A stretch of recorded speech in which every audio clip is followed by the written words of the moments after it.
que siempre se escucha. Es un grupo de metales, elementos químicos que presentan una alta densidad, que en general son tóxicos para el ser humano y también para los animales. Y entre los más susceptibles a encontrarse en el agua tenemos el mercurio, que es un elemento químico que resulta de la explotación del oro, cobre, plomo y cromo.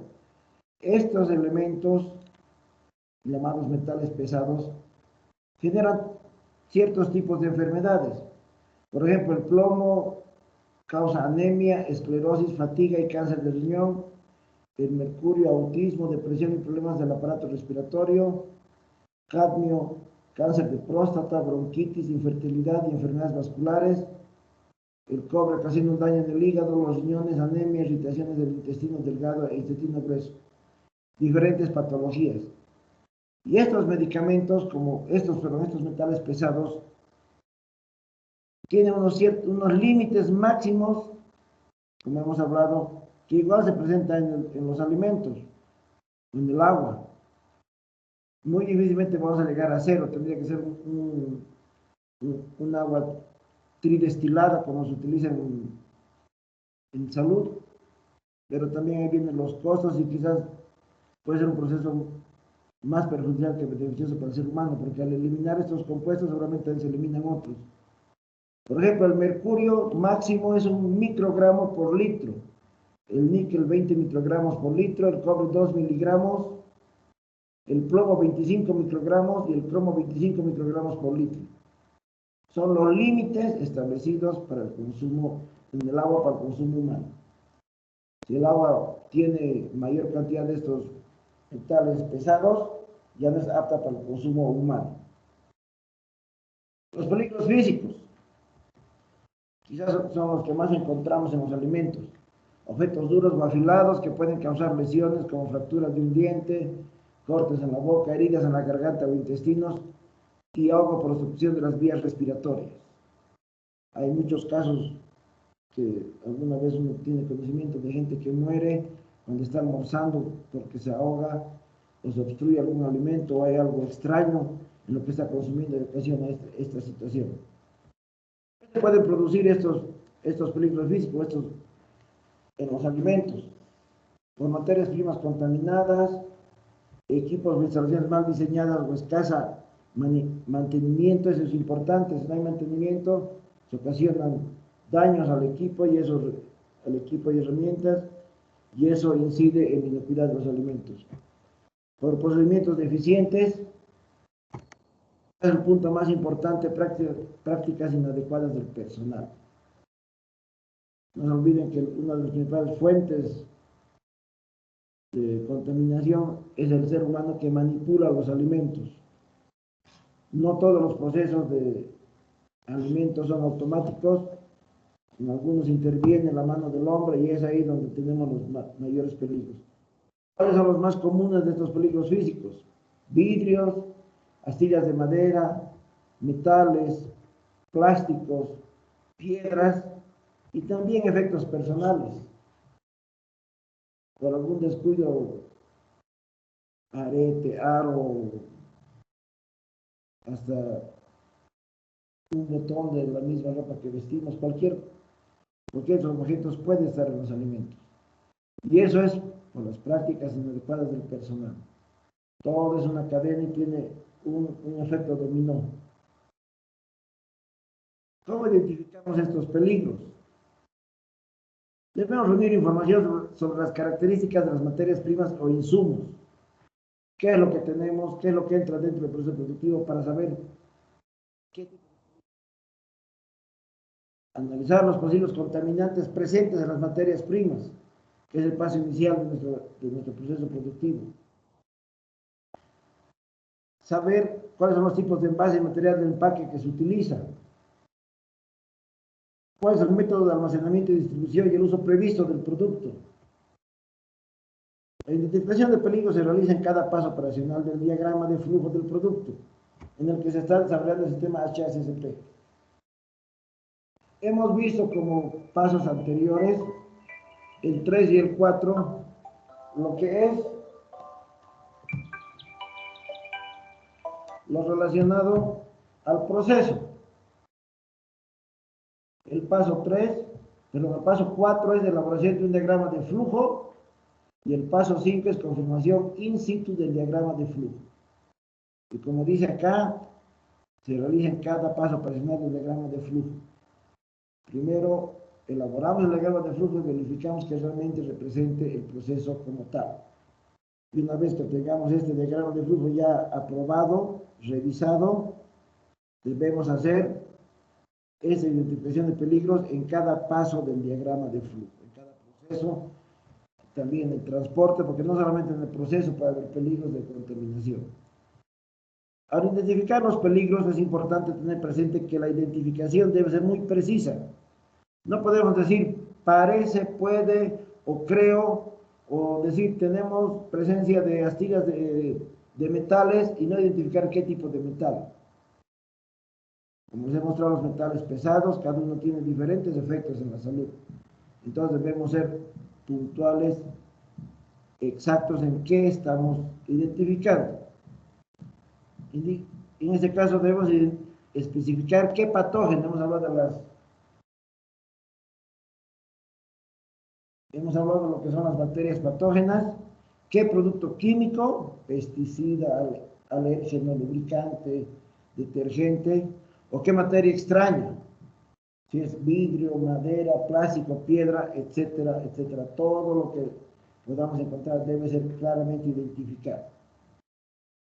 Para facilitar esa identificación hay varias técnicas. Una es hacer este tipo de preguntas que nos pueden ayudar a identificar estos peligros. Señorita Nina, por favor, la pregunta 1. Estoy mi coronel. ¿Podrían las materias primas contener microorganismos, patógenos, toxinas, productos químicos u objetos físicos que dañen la salud de las personas? Señorita Larcón, por favor, la pregunta 2. En esta etapa, ¿se utilizan conservantes, aditivos o algún químico en la fórmula para eliminar microorganismos, inhibir su proliferación o prolongar su vida comercial? Y así sucesivamente, con todas estas preguntas que nos debemos hacer, este es un ejemplo, debemos identificar estos peligros. Hemos visto en el día de ayer cómo debemos saber qué tipo de materia prima, insumos, entra en el proceso y además en qué parte del proceso entra. Al momento que, como aquí se utiliza un conservante, debemos ver que el conservante esté debidamente almacenado antes de que lo utilice el operario, siga todos los procedimientos. Eso es lo que es importante. Este es un ejemplo de 9 preguntas que nos podemos hacer que nos ayudarían a identificar los peligros. Y es importante también, como dice acá, una fuente de información, los reclamos de los consumidores. Los consumidores que digan, el refresco tiene materia extraña, he encontrado pelos, entonces eso también nos va a dar una guía de dónde puede haber habido esa contaminación. Una vez identificados estos peligros, como dice acá, se debe realizar el análisis de cada uno de ellos. La función no termina en identificarlo, debemos analizarlo.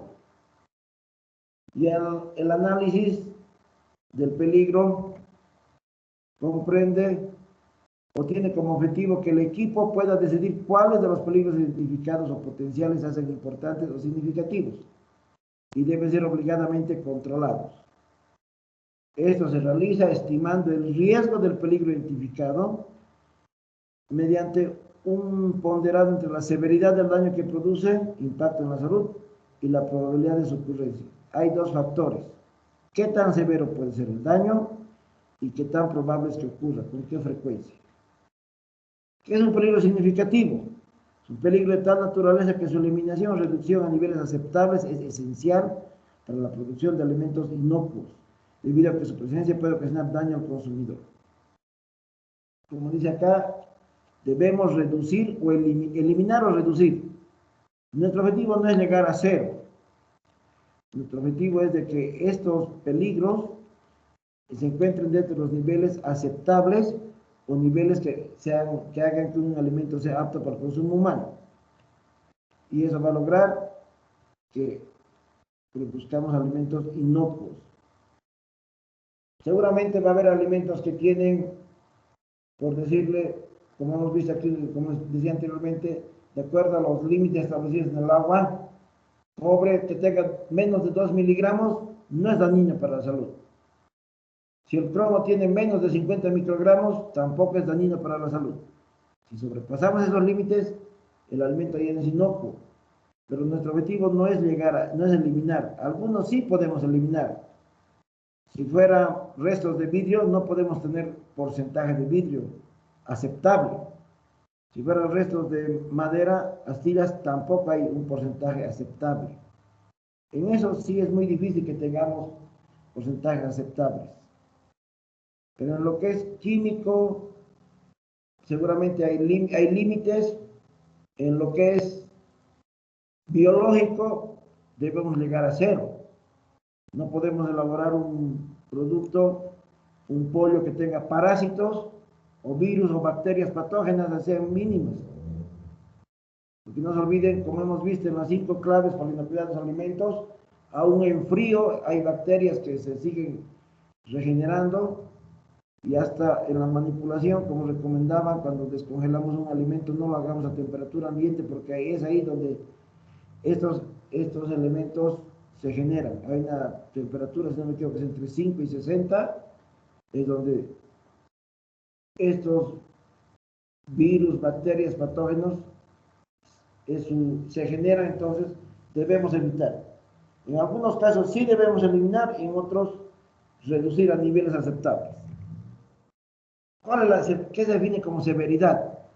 Es la gravedad del daño o de las consecuencias resultantes de la ocurrencia del peligro en el consumidor. Ahí vemos que sí, volviendo al ejemplo del mercurio y otros elementos o metales pesados, si estos sobrepasan los límites establecidos, causa un daño al ser humano que al final es severo, es la gravedad del daño que ocasiona. Para determinar la severidad es importante considerar algunos aspectos como susceptibilidad de los consumidores previstos, posibilidad de efectos secundarios a la salud, magnitud y duración de la enfermedad ocasionada por la presencia del peligro. Todos estos puntos se consideran para determinar qué tan severo es el daño que podemos ocasionar si no cumplimos las normas de inocuidad de procesamiento de alimentos. ¿A qué llamamos probabilidad de ocurrencia? Es la frecuencia de presentación u ocurrencia del peligro. ¿Qué tan frecuente puede ser esto? Si en nuestro proceso productivo determinamos que hay un peligro, por decirlo físico, y resulta que es de la manipulación de cierto insumo, y vemos que este insumo podría ser un detergente, un sanitizante que utilicemos para nuestras máquinas, y resulta que se aplica una vez a la semana, podríamos decir que se presenta una vez a la semana. La estimación de la probabilidad de ocurrencia específica que esta se produce dadas las condiciones particulares de producción de una determinada instalación, condiciones particulares. No va a ser lo mismo esta probabilidad de ocurrencia en empresas del mismo rubro, no es lo mismo, son condiciones particulares. Se establece, por tanto, que cada instalación de alimentos tiene una frecuencia de peligro propia y como consecuencia cada instalación realiza su propio análisis de peligro. Hemos hablado, y vuelvo a repetir, que las normas son generales. No hay particularidad, no hay que omito este punto o aumento otro, son generales para todos. La aplicación es particular, como dice aquí, de acuerdo a las características de cada empresa. Cada empresa o una empresa debe realizar sus análisis de peligros para cada línea de producción. No es que hacemos de uno o PIL análisis de peligros en la leche saborizada de frutilla y lo replica en lo que es la de chocolate, avena, pilfrut, milky fruit. No es así. No se puede generalizar porque hay diferentes circunstancias. El error más frecuente es utilizar datos de probabilidad de otras instalaciones de alimentos o procesos. Podemos tener como parámetro, como guía, como límite, como un objetivo a alcanzar, cómo hacen la competencia, cómo hacen las grandes empresas, o cómo han hecho en Santa Cruz, en Cochabamba, o qué datos tienen. Pero ese error no podemos asumirlo como nuestro. Si el de Santa Cruz tiene una frecuencia de una vez al mes, entonces por ende, como yo soy más limpio, considero que soy mejor empresa, también voy a tener uno. No podemos entrar en ese error. No puede haber esa apreciación tan subjetiva. Un método fácil de carácter cualitativo es el uso de una tabla de doble entrada, donde tenemos la severidad por un lado y la probabilidad por otro. Se ponderan ambos datos y como resultado se establece el grado de riesgo o su significancia del peligro evaluado. Existe, como dice acá, existe mucha bibliografía referente a clasificar la severidad y la probabilidad de ocurrencia. La selección debe estar adecuadamente respaldada. El equipo que se conforme debe tener todo el respaldo técnico, bibliográfico, científico, para determinar qué modalidad, qué forma va a aplicar para, en este caso, para clasificar la severidad y la probabilidad de ocurrencia de lo que son los peligros. Entonces, no hay una sola forma, pero lo que utilice la empresa debe estar claramente definido y respaldado. Se debería o se puede dejar al equipo la libertad de escoger en qué se va a basar. Lo importante es que lo que realice, lo que proponga, realmente sea aplicable y sirva para la empresa. Aquí vemos cómo se puede clasificar por tipo de agente: muy grave, una amenaza para la vida, por ejemplo, las enfermedades causadas, aquí vemos la salmonela, listeria, escherichia, vibrio choler, diferentes definiciones. Aquí toxina paralizante y amnésica de moluscos. El consumo de productos de mares, hay que tener mucho cuidado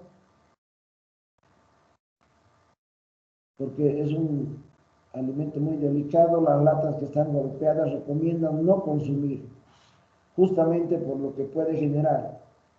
La hojalata, que es el material de lo que está hecho una lata, al choque o al contacto con ciertos compuestos genera reacciones químicas y eso es lo que debemos evitar. También la severidad se puede clasificar como moderada. Aquí vemos graves o crónicos. Aquí igual hace un detalle de enfermedades causadas por ciertas bacterias. Aquí habla de virus, hepatitis A, por ejemplo. Y también la severidad baja, moderada o leve. Igual hace un detalle de otros virus y demás. Entonces, es una forma de clasificar la severidad por el tipo de agente. También podemos clasificar por la descripción del daño: muy seria, incapacidad permanente o pérdida de vida o de una parte del cuerpo; seria, lesión o enfermedad sin incapacidad permanente; moderada, lesión o enfermedad leve; menor, sin lesión o enfermedad. Y también se puede clasificar la probabilidad de ocurrencia por su temporalidad: frecuente, 2 o más veces cada 6 meses; probable, no más de una vez cada 6 meses; ocasional, no más de una vez cada 2 años; remota, menos de una vez cada 5 años. Pero este es simplemente un ejemplo, un modelo. Como estaba en la anterior tabla, en la anterior diapositiva, existe diversa bibliografía y la selección que realiza el equipo debe estar respaldada adecuadamente. Eso es importante tomar en cuenta, por favor. Debemos respaldar la decisión que tomemos si somos parte de este equipo. Acá, por ejemplo, vemos una tabla donde los peligros, todos los peligros por relación de severidad por probabilidad responde con un sí, corresponde a peligros significativos. Aquí vemos muy serio, serio, moderado, menor, y han hecho una clasificación. Otro ejemplo también aquí,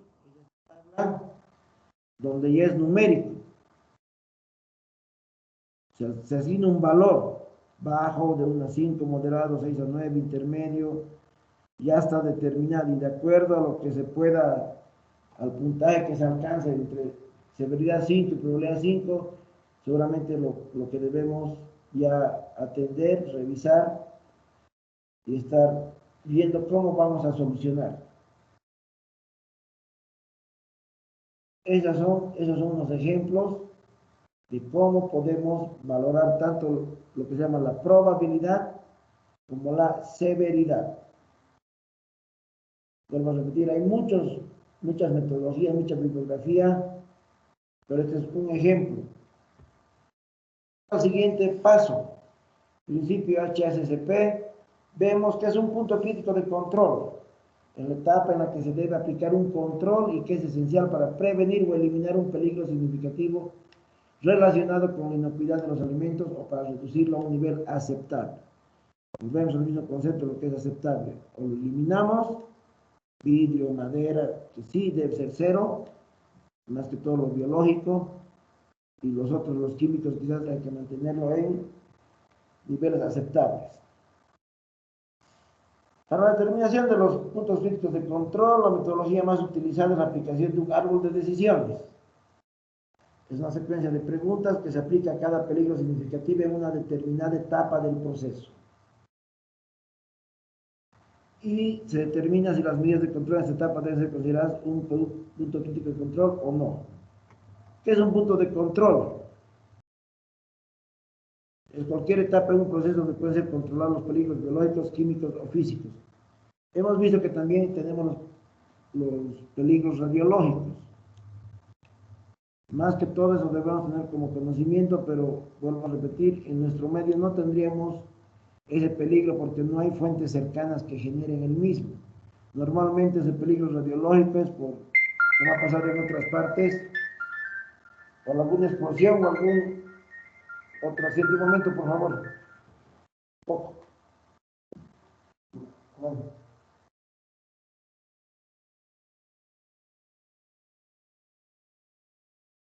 Ya me van, listo. Ya me van, listo, ya. Chao. Disculpen, entonces. Es lo que debemos tener en cuenta. Efectivamente tenemos un peligro, como para conocimiento del peligro radiológico, pero en Bolivia no hay fuentes de este peligro. El hecho más cercano que tenemos hace unos 10 años, un poco menos, es Fukushima en Japón, donde se vertió al mar agua que estaba contaminada. Y ha habido ahí una contaminación radiológica por este hecho, más que todo a través del agua. Esto es lo que les he mostrado en terreno positiva, lo que es el árbol de decisiones. Esta es una gráfica de cómo se puede determinar un punto crítico de control. Si ustedes entran en internet, hay diferentes gráficos que llegan a lo mismo. Muestran casi la misma secuencia con una u otra variación, pero es lo mismo. Como dice aquí el paso 1, ¿existen medidas de control preventivo? Sí y no. Si no existen, ¿es necesario el control en esta fase por la inocuidad? No, entonces no es un punto crítico de control. Si es necesario el control, modificar la fase, el proceso o el producto. Eso se determina. Ahora, si existen medidas de control, otra pregunta. ¿La fase está pensada específicamente para eliminar la probable presencia de un peligro, reducirla a un nivel aceptable? Sí, no. Y ahí viene respondiendo sí, no. Y al final vemos que de la pregunta 2 a la 4, si la pregunta 2 se responde sí y la 4 no, es un punto crítico de control. Esta es una forma de establecer los puntos críticos de control. No es la única. Vuelvo a repetir, no es una receta, es un ejemplo de lo que se puede hacer. o de lo que podemos aplicar. Si ustedes se encuentran o tienen la oportunidad de trabajar en lo que es un equipo de HACCP, deben tomar en cuenta todas estas guías porque les va a servir para realizar las acciones correspondientes. Eso es lo importante.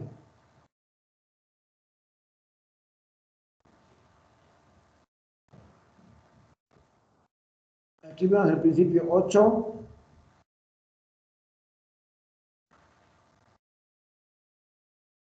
O el paso 8, perdón, que es el principio 3. Antes de pasar a la siguiente diapositiva. El principio 2 es determinar los puntos críticos de control, los PCC, que ya hemos mostrado cómo se sigue un procedimiento para determinar los mismos, que es a través de un árbol de decisiones. El principio 3, que vamos a ver ahora, es establecer un límite o límites críticos. Es importante que tengamos unos límites para que podamos realizar nuestras actividades. Un segundo, permítame, por favor.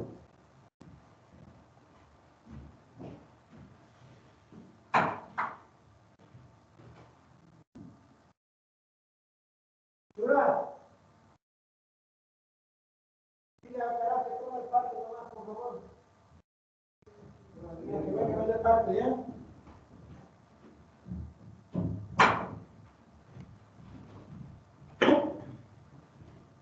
Muy bien. Continuando con la exposición. El principio 3, como les indicaba, es establecer un límite o límites críticos.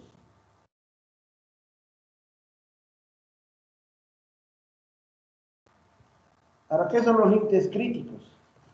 Es un criterio que determina la aceptación o el rechazo en un punto crítico de control del proceso en una determinada etapa. O sea, determinamos si se acepta o se rechaza en el punto crítico de control que establecemos el producto que estaría, o el producto del proceso que estaría pasando esa etapa. Determinamos el nivel que debe tener de cierto, cuando hablamos de puntos críticos de control nos referimos a lo químico, a los productos químicos más que todo, o a los biológicos también, o físicos. Son los tres peligros que tenemos. El valor de parámetros biológicos, químicos o físicos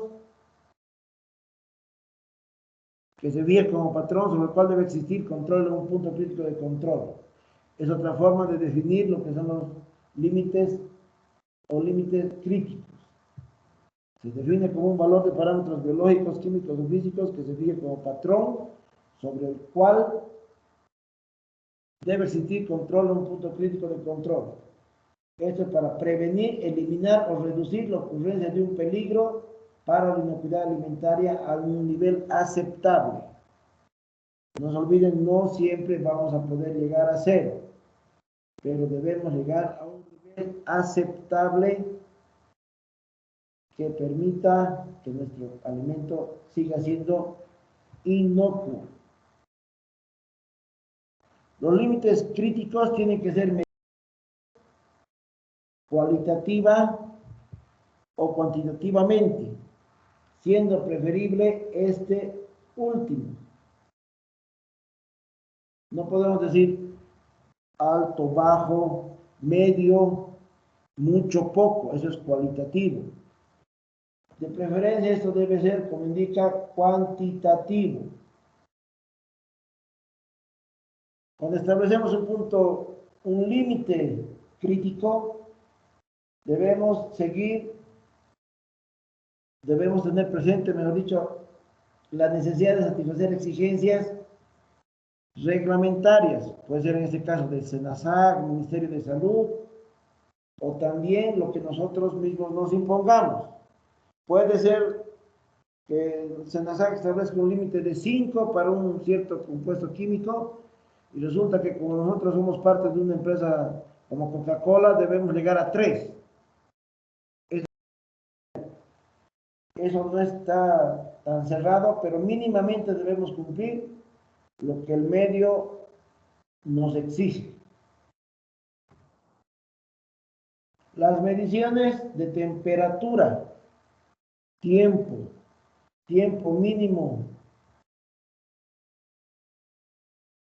o máximo de exposición, dimensiones físicas del producto, nivel de humedad, entre otros, son unos ejemplos de límites críticos que debemos considerar. Esto es lo que más comúnmente se aplica, los criterios que más se aplican. Pero no se olviden que eso también queda a determinarse por el tipo de empresa o tipo de producto que elaboramos. Entre las fuentes de información sobre los límites críticos pueden mencionarse los siguientes: publicaciones científicas, resultados de investigaciones, requisitos, directrices regulatorias, especialistas, y también con resultados de simulaciones, estudios experimentales y pruebas que nosotros mismos podemos realizar, o como dice acá, contratamos laboratorios y universidades. Aquí tenemos un famoso laboratorio que es el INLASA, que es donde todo el mundo manda sus pruebas, creo que es uno de los laboratorios mejor implementados. Entonces, si nosotros, no es necesario que nosotros tengamos nuestro propio laboratorio, podemos contratar. Esas son políticas de cada empresa. Pero, como dice acá, ¿cómo fijamos nuestros límites críticos? No puede ser el criterio. Si no hubiera un parámetro, no hubiera algo, tenemos que tener una fuente científica, lo que nos respalde. No podemos establecer un cierto límite si no sabemos si realmente al establecer ese límite vamos a lograr la inocuidad del alimento. Ese es el punto a considerar. Eso no puede quedar libre al criterio de los miembros del equipo. Todo esto redunda, como les digo, en la base científica que tenemos que tener en todo nuestro trabajo. No podemos dejar cosas al azar o aplicar algunos criterios que no tengan un sustento, porque el efecto es bastante riesgoso para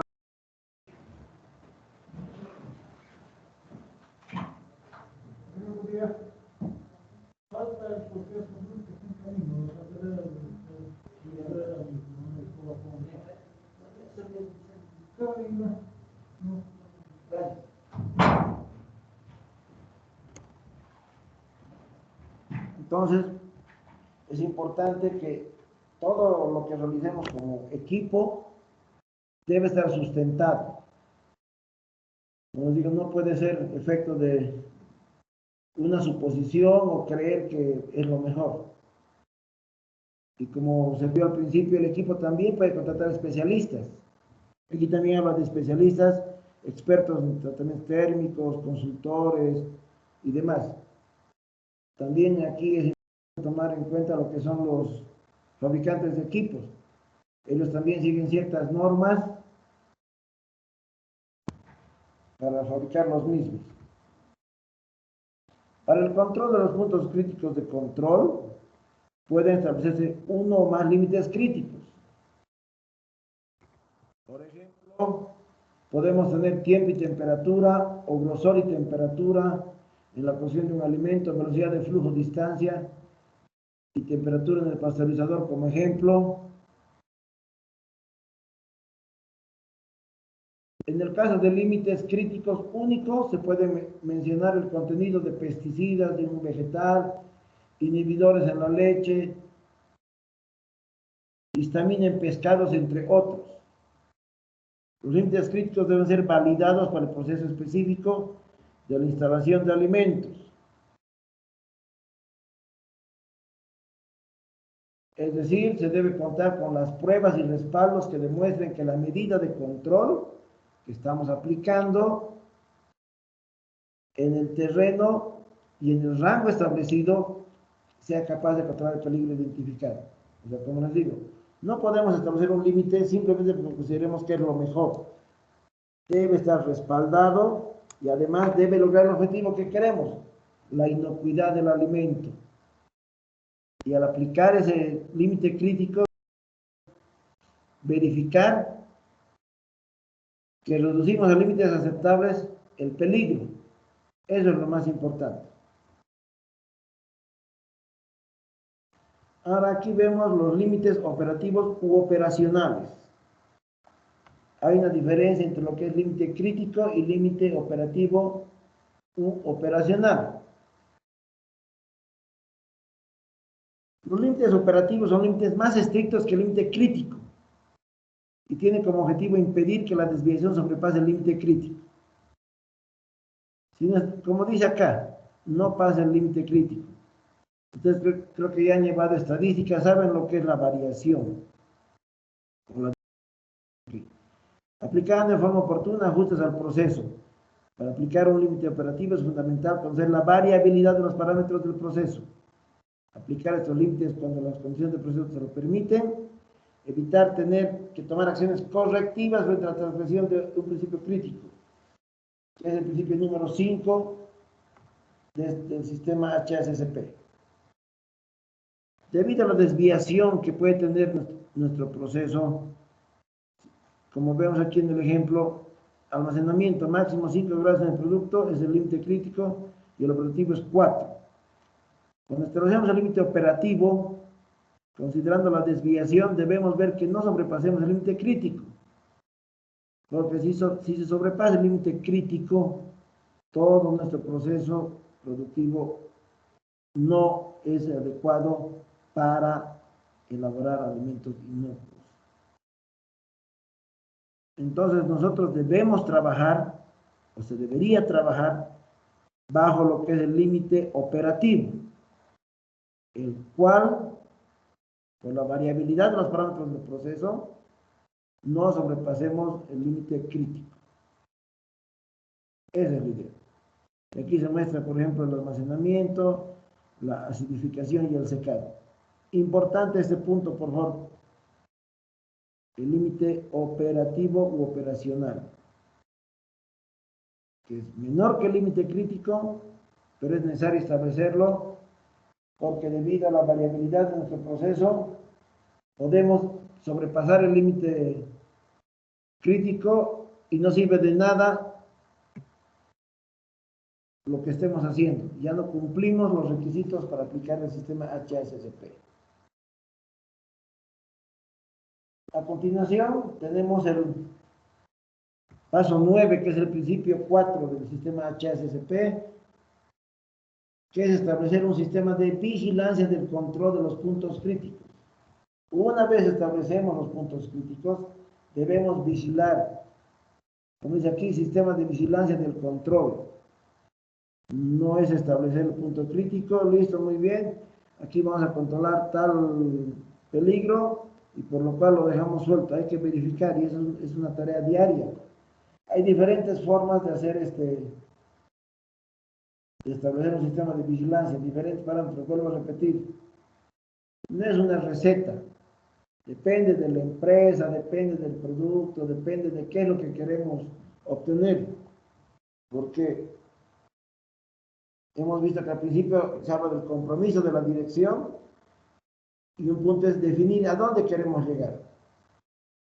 Resulta que para exportar nos piden que tenga un componente, digamos, 0,4. Pero nosotros no queremos exportar, queremos el consumo nacional que es 0,7. Bueno, cumplimos con 0,6 y ya está. Eso es lo importante, definir a dónde queremos llegar. Un concepto importante es el monitoreo. ¿Qué es el monitoreo? En la secuencia planificada de observaciones o mediciones de parámetros de control establecidos en el sistema. Como dice, es una secuencia planificada de observaciones. Cada cierto tiempo definimos qué debemos observar y qué debemos medir.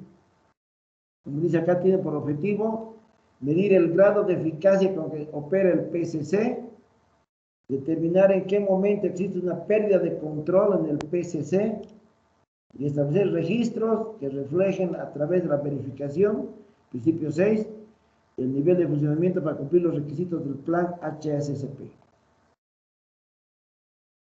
Debemos saber, como dice aquí, medir el grado de eficacia, saber en qué momento se perdió el control en el PSC, no es efectivo, hay una desviación del límite crítico y hay que aplicar una acción correctiva.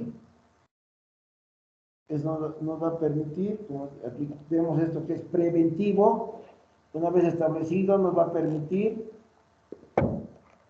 definir qué acciones vamos a tomar cuando salgamos de los límites establecidos. Y establecer registros, todo debe estar documentado. Se repite constantemente, la documentación es algo importante que todo esté registrado. Hoy se crea un equipo, se implementa el sistema y mañana todos los que han hecho este trabajo son retirados, despedidos, se jubilan y los nuevos que vengan no van a saber sobre qué van a trabajar si no tienen antecedentes, no hay nada escrito. Entonces, sí o sí tiene que haber documentación. No hay nada de palabras, vuelvo a repetir desde el principio, una de las buenas prácticas de manufactura, que también se debe replicar en este sistema. Todo debe estar escrito. Es lo más importante. Como ya sabemos qué es el monitoreo, debemos saber ahora qué debemos monitorear. Se monitorea el parámetro o característica del producto o del proceso relacionado con los límites críticos.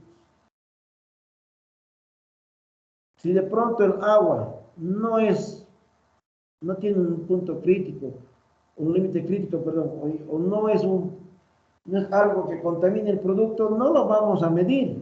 No tiene sentido monitorear el agua. Puede ser que antes de que ingrese al proceso productivo, el agua ya haya sido verificada, inspeccionada y se determine que sí cumple nuestros requisitos, está dentro de los parámetros establecidos. Entonces no tiene sentido el monitoreo, es pérdida de tiempo, es algo que no tiene valor, no tiene sentido y ocasiona retrasos, mal empleo del personal y no va a dar ningún dato significativo, puesto que esta ya ha pasado una verificación previa, puede ser parte de los prerequisitos, entonces no tiene sentido. Como ejemplo, ¿qué tenemos? Se mide la temperatura en tratamiento térmico, la temperatura en almacenamiento en frío, que es importante, el pH de un ingrediente acidificante, el grosor de un producto, el flujo por un conducto, velocidad de una línea de proceso. Es lo que debemos medir, lo que realmente nos dé datos que nos permitan establecer si estamos cumpliendo lo establecido. Se mide lo que se necesita, lo que se necesita saber y lo que nos dé datos que nos permita tomar medidas correctivas si es necesario o nos diga que sí lo estamos haciendo bien. ¿Cómo se realiza el monitoreo? Los procedimientos de monitoreo deben proveer resultados de forma rápida. No sirve de nada que hagamos un buen monitoreo, creamos que tenemos un excelente sistema, tomamos datos hoy día y los tenemos los resultados de aquí a una semana, cuando ya no nos sirve. La información tiene que ser oportuna, tiene que ser en el momento. Si nuestro proceso dura, por decirle, 24 horas, no debemos saberlo mañana, debemos saberlo hoy. Para ver qué medida podemos tomar. Si se puede esa materia, ese producto de proceso reprocesar, o directamente debemos desecharlo. Entonces, si los resultados que obtenemos no son en el momento oportuno y no son precisos, no sirven de nada. Es de acuerdo a nuestra necesidad. Por ejemplo, los análisis microbiológicos no se utilizan para monitoreo.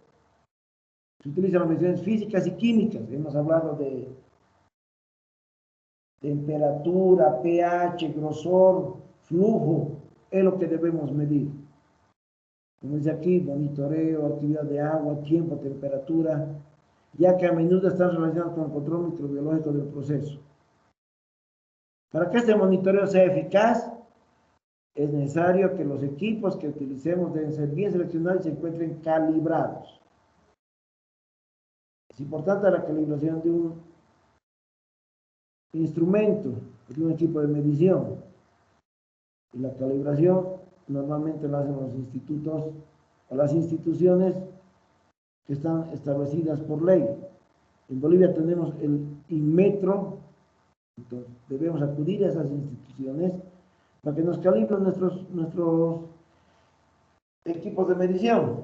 No solo es comprar y directamente utilizar. Ustedes saben también que muchos equipos funcionan de una manera al nivel del mar y otra manera a la altura. Y la altura en La Paz no deja de ser significativa. El equipo que se escoja debe ser preciso. Si nosotros queremos medir, hablando del grosor de un producto, en milímetros, bueno, seguramente la unidad mínima va a ser milímetro. Si queremos medir otros parámetros, otros tipos de medición, el equipo debe estar calibrado para lo que se requiere.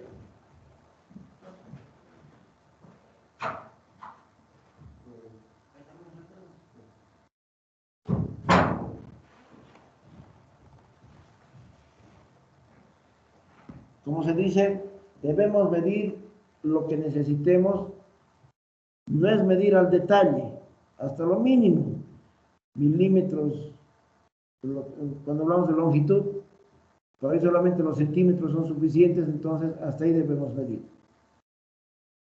Debemos medir de acuerdo a lo que necesitemos. Pues aquí debe ser preciso y de una variabilidad acorde a lo medido. Por supuesto que sí, debe estar graduado.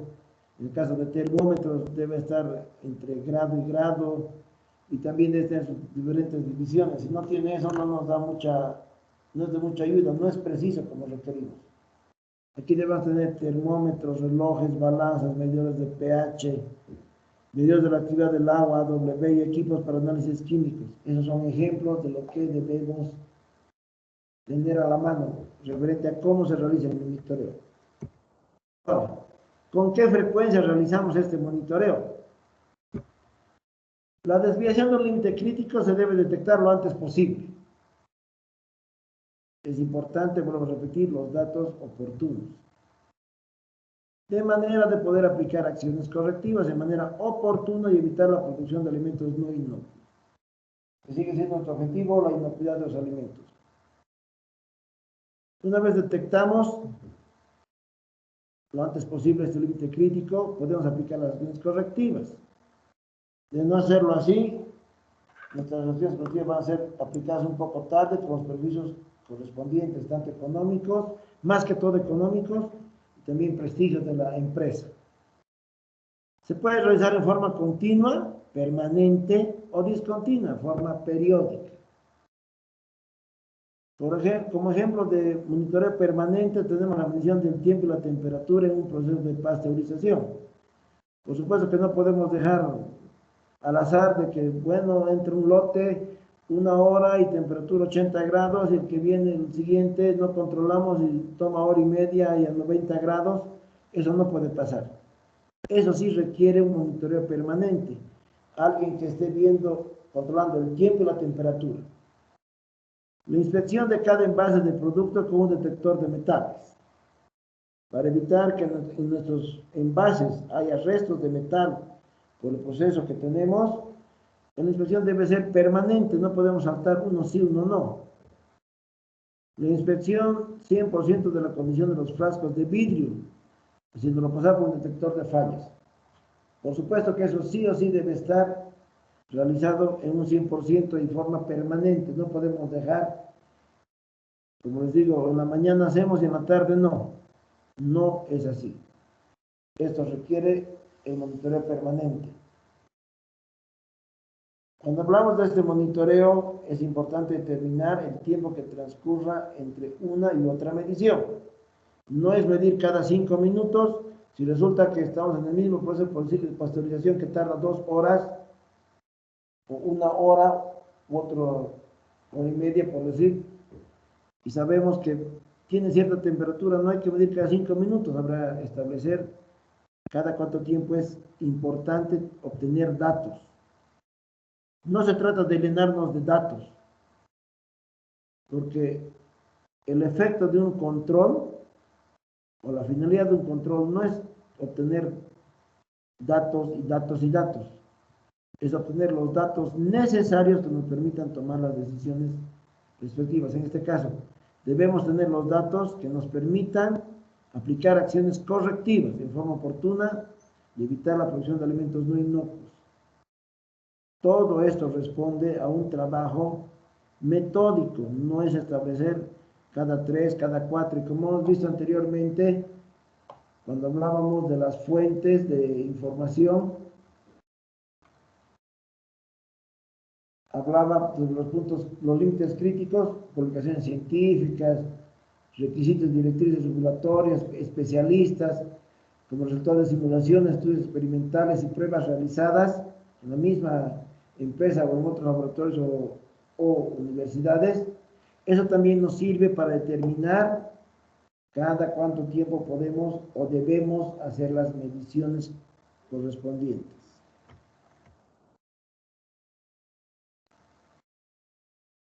Aquí vemos la frecuencia se debe determinar sobre la base del conocimiento histórico.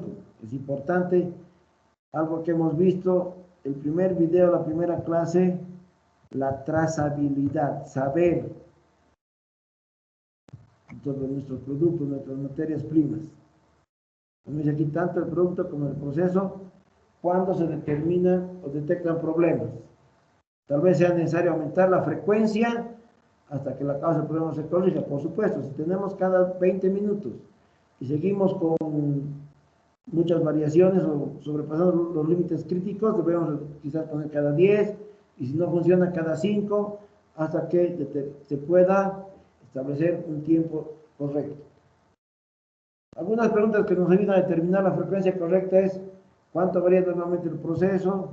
¿Cuán cercanos están los límites operativos de los límites críticos? ¿Cuánto producto se está dispuesto a arriesgar si se produce una desviación de un límite crítico? Puede ser aceptable que la empresa diga: muy bien, que yo pierda 100 litros de leche, no es mucho problema. Si pierdo ya 200 o más de 100, sí tiene un efecto importante. Entonces, con esos datos también podemos determinar los tiempos de medición, la frecuencia. Ahora, ¿quién realiza el monitoreo? Como les dije, todo debe estar escrito. No podemos dejar muy bien, el que esté más cerca va a controlar, o el que llegue primero ve la temperatura, o el que sale de último verifica a qué temperatura se encuentra el frigorífico. No puede estar escrito de esa manera. Tiene que estar claramente identificada la persona responsable, porque si dejamos así en forma vaga, nadie lo va a hacer, porque no, yo pensé que eras tú, o yo no salí de último, pero tú estás detrás de mí, no, yo me fui. Entonces todos van a ser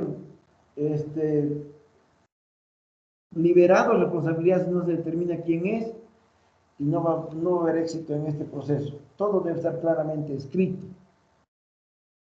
Se debe designar quién estará a cargo de efectuar el control. Puede ser personal de la línea de producción, operarios, supervisores, personal de mantenimiento, personal de lo que es el accionamiento de la calidad. Cualquiera de ellos puede ser. Eso se va a definir también en función a la empresa, políticas, tipo de producto y los demás puntos que ya hemos visto. Muy bien, el paso 10, que es el principio 5. Establecer las medidas correctivas que han de adoptarse cuando la vigilancia indica que un determinado PCC no está controlado.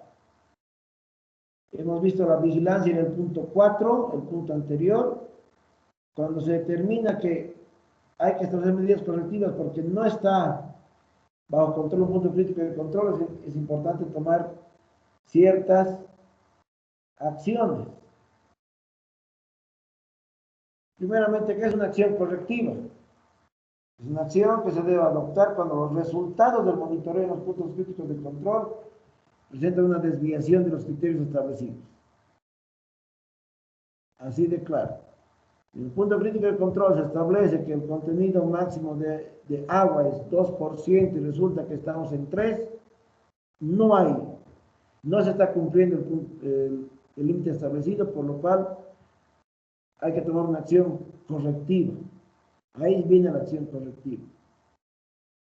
Cuando se sobrepasa un límite crítico, se considera que se ha perdido el control. O sea, el punto crítico de control que hemos establecido no lo podemos controlar. Por lo cual hay que tomar otra acción que nos permita controlar esta desviación, adoptando una o más medidas. Eso es lo importante. Y debemos volver el proceso a control. El proceso nunca se nos debe salir de la mano. Eso es importante. Debemos tener todo el proceso debemos tener control del proceso productivo. Porque en base a eso está el éxito, la inocuidad de nuestros alimentos. Estas acciones correctivas están predeterminadas de forma tal que los responsables de monitorear puedan comprenderlas y ejecutarlas de forma oportuna cuando ocurre una desviación. Eso también debe estar en el plan. Si pasa esto, usted debe hacer esto. Si sucede esto, usted cierra la llave de paso. Eleva la temperatura, baja la temperatura, aumenta la velocidad, disminuye la velocidad o paraliza la producción. Eso debe estar escrito. Como les decía en la anterior clase, no se puede dejar a que el operario decida. Si la temperatura ha sobrepasado los 20 grados centígrados, vea usted si abre el agua o deja que pase el agua o paraliza la producción. No se puede dejar en una disyuntiva al operario, porque para comenzar él no debe tener estudios científicos que permitan tomar una decisión adecuada. Y si dejamos que estas decisiones las tome él, nunca vamos a estar con el control. Todo debe estar escrito. Como dice aquí, las acciones correctivas establecidas en el plan deben ser lo suficientemente claras respecto al producto afectado y a la disposición de él. Debe decir claramente, si la temperatura pasó a los 50 grados, ese lote debe ser desechado o debe ser mandado a control de calidad para su verificación, si se puede reprocesar. Eso debe estar claramente definido para que el operario no tome acciones que nosotros después consideremos que no son las adecuadas. No podemos esperar que nuestros operarios reaccionen de forma adecuada si no les damos la instrucción correcta y completa y detallada. Una mala instrucción, por supuesto que nos da un mal resultado o una mala acción. Si damos una instrucción completamente sobre qué debe hacer, cómo debe hacer, a quién debe llamar, si debe informar al supervisor, al jefe de turno, y exigimos que cumpla el operario, no vamos a tener problemas. Es importante, vuelvo a repetir, que todo esté escrito y sea claro para el operario. De nada va a servir que elaboremos un excelente plan HACCP, nos feliciten, ganemos los galardones que estén a la mano dentro del rubro de nuestra producción, y resulta que utilizamos términos que el operario no entiende, o por último nunca le decimos qué debe hacer, queda en puro papel, y esa no es la finalidad ni la idea de esta aplicación. Todos están comprometidos con la inocuidad de los alimentos y todos deben cumplir lo que deben cumplir, y para eso todo debe estar escrito. Para evaluar si el producto afectado por la desviación de un punto crítico debe ser efectuado por personal capacitado. No lo puede hacer cualquiera, vuelvo a repetir. Si de pronto pasó al punto crítico de la temperatura o de un contenido de cierto compuesto, para determinar si eso hay que desecharlo o debe ser reprocesado, lo debe hacer alguien que esté capacitado. El operario solamente debe hacer el retiro de ese lote e informar. El otro tiene problema con la temperatura y pasa a otro ámbito donde el personal capacitado va a determinar si eso puede ser reprocesado o debe ser totalmente desechado.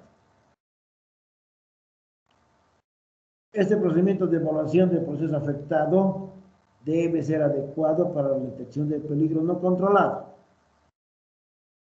O sea, garantizar que el muestreo sea el apropiado y confiable para identificar el peligro y su magnitud.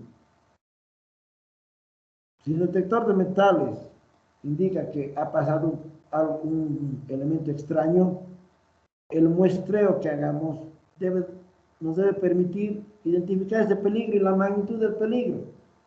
Si el detector de metales ha identificado que hay un metal, pero de acuerdo a lo que hemos establecido en el muestreo, no sobrepasa el límite, por decirles mercurio, pero no sobrepasa el límite establecido en el agua, que es 1 microgramo por litro, por lo cual sigue siendo inocuo. Eso es importante.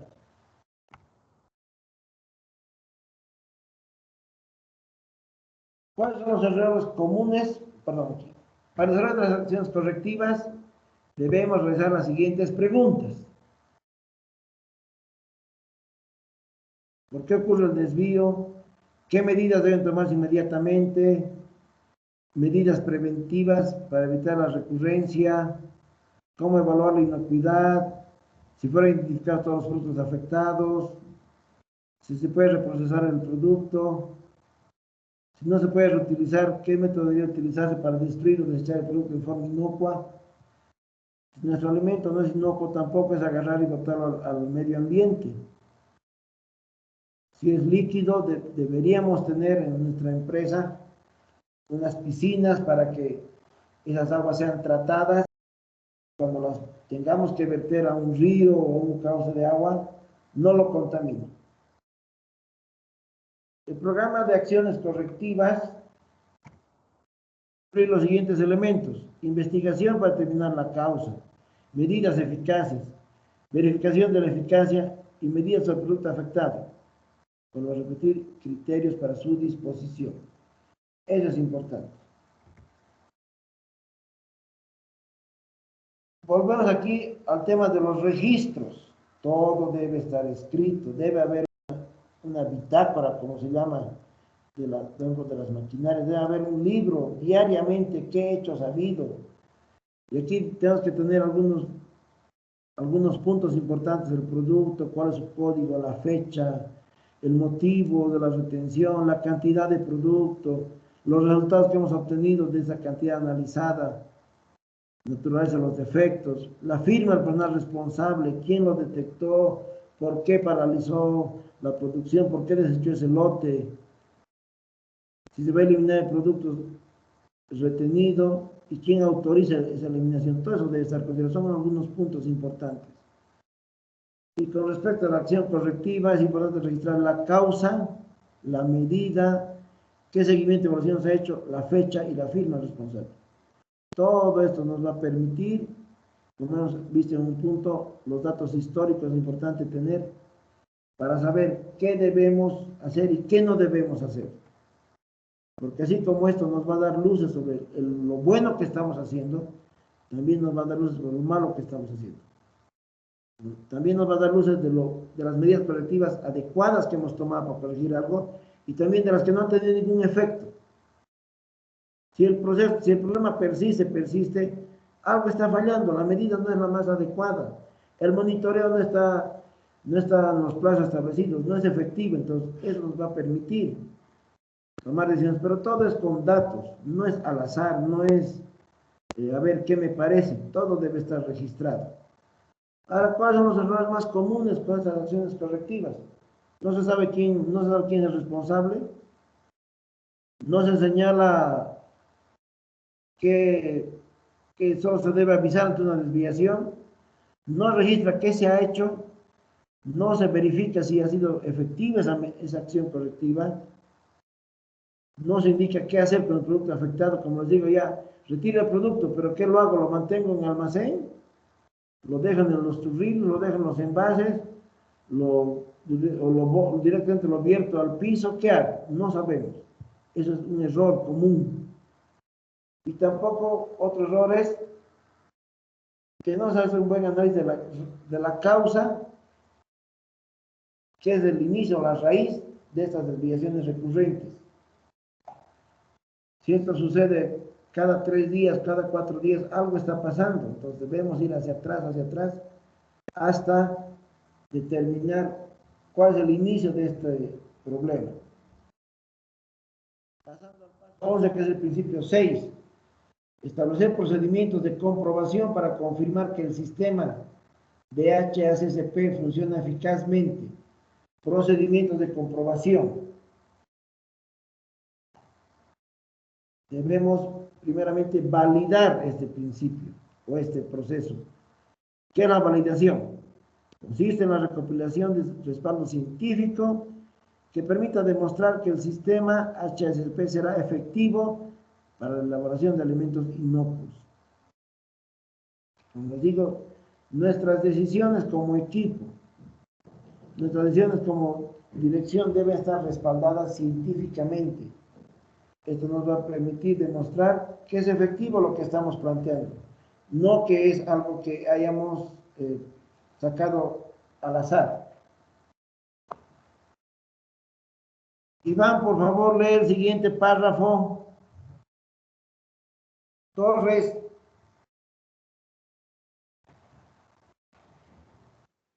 Comprendido, mi coronel.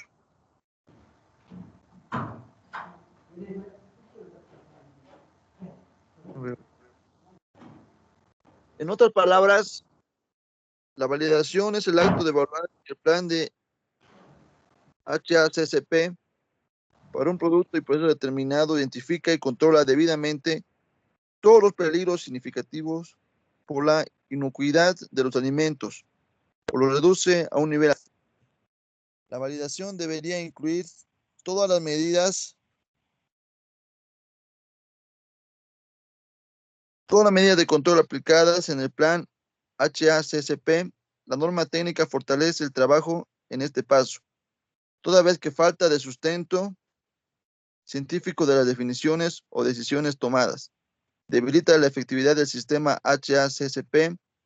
Los énfasis en la justificación de estos aspectos se ha establecido en los pasos anteriores. Cumplida suerte, mi coronel. Como dice aquí, la validación es un acto de evaluar si el plan HACCP para un producto y proceso determinado identifica y controla debidamente los peligros significativos para la inocuidad. Si este plan no logra identificar y controlar los peligros, no tiene sentido.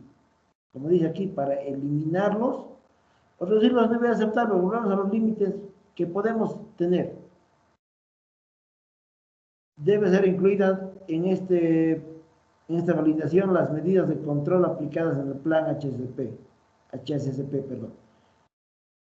Aquí dice, la norma técnica fortalece el trabajo en este paso. La falta de sustento científico debilita la efectividad del sistema. ¿Cómo ha determinado el monitoreo? Bueno, de acuerdo a nuestra percepción personal, o sea, ya pierde sustento científico y al final no va a ser por lo que nosotros esperamos. Va a ser rebatido por cualquier institución o inspección lo que estuviéramos haciendo. Verificación, revisión permanente distinta del monitoreo. Debemos revisar, verificar, controlar. Es una actividad diaria, garantizando la adecuada implementación o eficacia del plan. Se pueden utilizar métodos, procedimientos y ensayos de verificación y auditoría, incluidos los muestreos y análisis aleatorios. Como la finalidad siempre determinar si el plan funciona eficazmente. Entre las actividades de verificación tenemos auditorías internas, verificación de equipos e instrumentos y su calibración, tomas de muestras de producto y análisis, reclamos del consumidor y también una reevaluación o verificación integral o completa de este plan. Son algunas actividades de verificación. También tenemos auditorías internas del plan. Un equipo elabora el plan y otro personal hace una auditoría del plan. Eso se puede determinar de acuerdo a cada empresa, incluyendo los prerequisitos, como dice aquí. Y otra vez volvemos a lo mismo, la revisión de registros, la parte documental, todo, debe haber todos los documentos, los libros, los formularios, las tablas, que nos permitan tener la información necesaria para establecer las medidas correctivas y también para saber si estamos haciéndolo bien o no. Eso es muy importante. Documentación. El último paso, el 12, que es el principio 7, establecer un sistema de documentación sobre todos los procedimientos y los registros apropiados para estos principios y su aplicación. La esencia, la documentación. Un momento, por favor.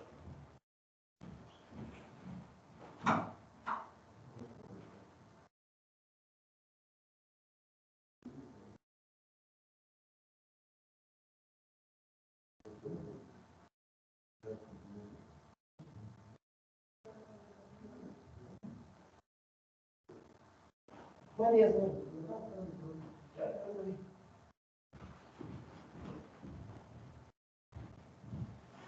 Para terminar la aplicación del sistema HACCP, todo debe estar documentado y los sistemas de documentación y registro deben estar de acuerdo al tipo y magnitud de la operación del establecimiento. Si solamente tenemos un solo producto, tendremos, no sé, un volumen de 10 cuadernos, 10 libros. Pues tenemos varias líneas de producción, el volumen es grande, seguramente va a ser mayor la documentación. De acuerdo al tipo de producto, de empresa que tengamos, generamos los documentos necesarios. Debe haber registros eficaces y precisos. Importante la presión y debe estar disponibles para los siguientes funcionarios. Vuelvo a decir, hoy elaboramos el plan, mañana nos vamos todos y no tenemos nada, todo queda a hacerse de nuevo. Documentos, análisis de los peligros, determinación de los PCCs, límites críticos, monitoreos, para qué hacemos con productos no conformes, procedimientos de verificación, documentos que respaldan la validación, hemos hablado de la parte científica, los registros deben ser actividades de monitoreo, desviaciones, procedimientos de verificación, todo eso debe estar. Y todo eso también quizás digitalizado, escaneado, debe estar tanto impreso como en los equipos de computación. Todo eso es necesario tener. Y también debemos tener lo que son los POEs, todo debe estar registrado. ¿Y cómo conservamos los registros? Un adecuado archivo, un registro sencillo, eficaz, que todo nos permita tomar las acciones respectivas. Con esto hemos terminado la unidad 7, por favor. ¿Alguien tiene alguna pregunta al respecto? ¿Dudas? He tratado de hacer lo más práctico posible. He tomado como base un documento que les voy a pasar. Es un documento bastante práctico, que es la guía para el diseño, desarrollo e implementación del sistema de análisis de peligros y de puntos críticos de control en establecimientos de alimentos. Esto es de Chile. Les voy a pasar para que ustedes también lo tengan, por favor. ¿Alguna pregunta al respecto, por favor?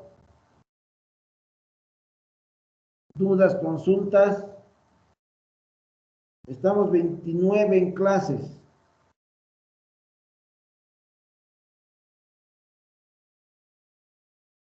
$29 estudiantes. Bueno, ¿alguna pregunta, jóvenes, señoritas?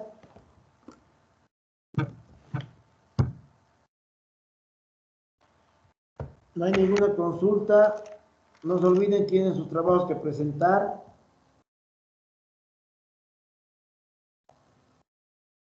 Eso es importante.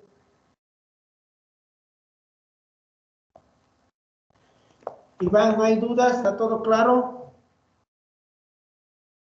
Yo de la parte que sí, mi coronel. Les voy a pasar hoy día mismo esta presentación, la van a tener a la mano y también los documentos, por favor. Si no hay ninguna consulta más, nos vemos directamente el día sábado. Me imagino que a las 11 de esta programada la revisión, ¿no, Iván? Mi coronel, el tema de la revisión depende de su persona, mi coronel. Entonces, a ver usted a qué hora lo va a hacer para que mis compañeros tengan conocimiento para estar presentes a esa hora, mi coronel. Ya. Como el examen va a ser a las 8, exagerando 9:30, 10 en punto va a ser la revisión, por favor. Cumplir, mi coronel. ¿Va a comenzar primero con el paralelo A, no, mi coronel, o No. con el Bravo, mi coronel? ¿Cómo hemos hecho la anterior vez? La anterior vez, ¿Rubén? creo que el mismo sistema lo corrigió mi coronel, si no me equivoco. Justamente va a ser el mismo sistema. Voy a ver si va a haber una o dos preguntas para que yo califique. Y de acuerdo a eso vamos a ver. Nos vemos de todas maneras, nos vemos a las 10 primeramente, por favor. Y quiero que nos reunamos también con los dos paralelos para ver de los trabajos. Comprendí, mi coronel. Voy a coordinar con mi cara Rocha, mi coronel. Ya, muchas gracias, jóvenes señoritas. Nos vemos el día sábado 10 de la mañana. Gracias, hasta luego. Mi coronel.